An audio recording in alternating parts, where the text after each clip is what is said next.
સતસૃષ્ટિ તાંડવ રચયિતા નટરાજ રાજ નમો નમઃ. એ આદ્ય ગુરુ શંકર પિતા ભગવાન ભોળાનાથ મહાદેવ છે, આદિ ગુરુ છે અને પિતા છે આખા સંસારના. તો એ સત્ય ને સૃષ્ટિ અને તાંડવની રચના એમને કરી છે ભગવાન ભોળાનાથ મહાદેવે.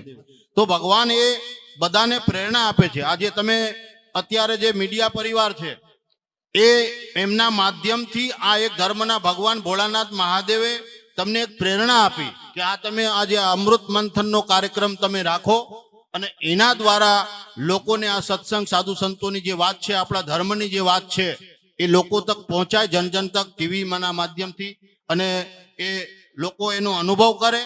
તો જે આપણે સંસ્કૃતિની અંદર પેલા આપણે શીખીએ છીએ, પછી એને અમલમાં લાવીએ છીએ, એનો અનુભવ કરીએ છીએ, અને એના પછી આપણે જે બીજા લોકોને, આવનારા લોકોને, આવનારી નાની પેઢીને, આપણા જે વડીલો છે, બુજુર્ગો છે, આપણા જે માતાઓ બહેનો છે, દીકરીઓ છે, એ બધાને લાભકારી જો કોઈ ધર્મ હોય અને બધાનું જીવન, આ જીવન અને પરલોક સફળ કરતા હોય તો એ ભોળાનાથ મહાદેવ છે અને એમનું જ્ઞાન અને ભક્તિ છે.